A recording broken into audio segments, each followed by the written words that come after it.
नमस्कार, मी संजय भोकरे. आपण पाहते जनप्रवास लाईव्ह. विषय तापलेला होता एकनाथ शिंदे विरुद्ध देवाभाऊ, आणि एकदम परत दोघं एकत्र एकमेकाबद्दल चांगलं बोलू लागले.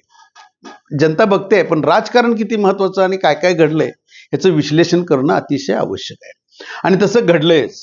कारण आधी 1 महिन्यापूर्वी जर का आपण बघितलं तर अमित शहा यांच्याकडे जी तक्रार घेऊन गेले ते एकनाथराव शिंदे, तर त्यांना त्यावेळेला सांगितलं होतं की तुमचा पक्ष हा विलीन करा. तुम्हाला मुख्यमंत्र्याच्या ज्या ॲम्बिशन्स आहेत, तुम्हाला मुख्यमंत्री व्हायचं असेल तर शेवटच्या काळात आम्ही मुख्यमंत्री निश्चितपणानं म्हणू, पण कधी तुमचा पक्ष विलीन केला तर तो विषय थांबला.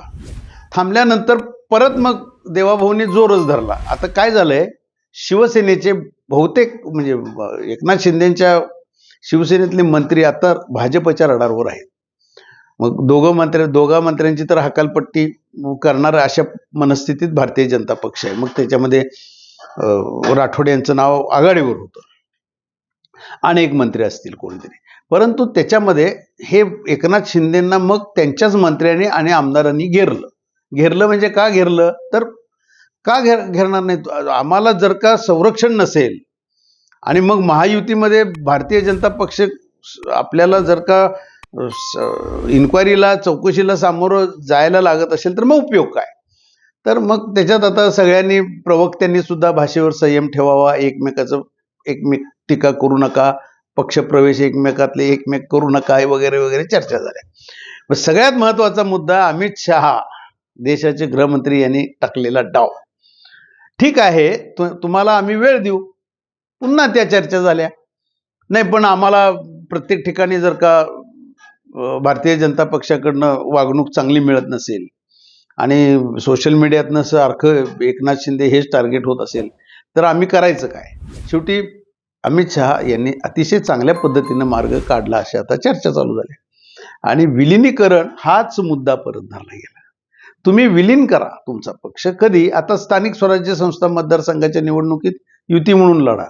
आता देवाभाऊनी आता आजच आपण सगळीकडे सोशल मीडियात बघतोय, डिजिटल मीडियात सगळीकडे दिसून येते की नाही, महायुतीचाच महापौर असं 3 वेळाला ठासून सांगायला लागलं देवाभाऊला. परंतु त्याच्यामध्ये हे सांगत असताना जागा वाटपामध्ये भारतीय जनता पक्ष ह्या जास्तीत जास्त जागा घेतं. युती जरी झाली शिवसेना आणि भारतीय जनता पक्ष, 50 ते 60 सीटावरच शिवसेनेची बोळवण चाललेली आहे. तेही शिंदे गटाला मान्य होणार आहे का, तर असं तसं नंतर विलीनच करायचं आहे पक्ष. आणि ते मात्र केंद्रीय नेतृत्वाने ठाम वदवून घेतलेलं आहे. आणि नाही झालं तरी भारतीय जनता पक्षाचा महापौर हा ठरलेलाच आहे, म्हणायचं महायुतीचा. कारण अजितदादांच्या पक्षाला काही त्यांनी घेतील अशी तिथं परिस्थिती नाही आहे, कारण कुणाचं काहीच नाही आहे असं त्यांचं म्हणणं आहे देवाभाऊंचं. आणि देवाभाऊ म्हणतील तेच खरं होणार आहे, त्याच्यात काही लपून राहिलेलं नाही. केंद्रीय नेतृत्वाला एकच पाहिजे की मुंबई महापालिका देशाची आर्थिक राजधानी ही काहीही करून आपल्या ताब्यात हवी. आणि एकनाथ शिंदेना भाजपला धरल्याशिवाय पुढे जाता येईना, ही तितकंच खरं आहे.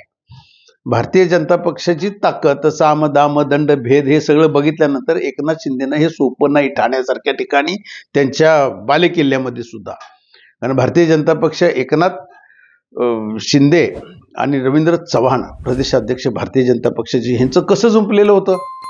युती ठेवायची का नाही हे सुद्धा 2 तारखेनंतर, आता काउंटिंगच पुढे गेलो तो भाग वेगळा, नगरपंचायतीच्या. नाहीतर काय झालं असतं, त्याच्या आतच हे अमित शहाने स्पष्टपणे सूचना दिल्या की जमवून घ्या, आज ना उद्या पक्ष विलीन हा होणार आहे.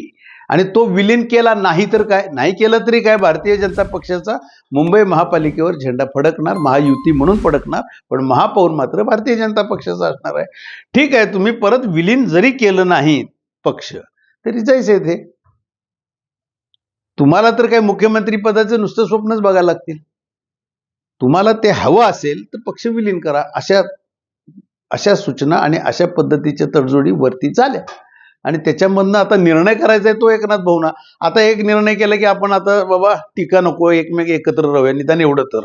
नाहीतर भारतीय जनता पक्षाचे 2 मंत्र्यांना डच्चू हा ठरले, शिवसेनेच्या भारतीय जनता पक्षाच्या तक्रारीमुळं हे डच्चू हा ठरलेलाच आहे. मग ते थांबवायसाठी तर निदान आत्ता ही युती, मग आता आम्ही कसे चांगले एकमेक आहोत ते दाखवण्याचे, नुसतं दाखवण्याचे हे प्रयत्न राहतील. परंतु ह्या स्थानिक स्वराज्य संस्था मतदारसंघाच्या निवडणुका झाल्यानंतर सगळं चित्र स्पष्ट होणार आहे आणि त्याच्यामधनं देवाभाऊंची परत कूटनीती सुद्धा दिसून येणार आहे. आज इथंच थांबू, उद्या पुढच्या भागात.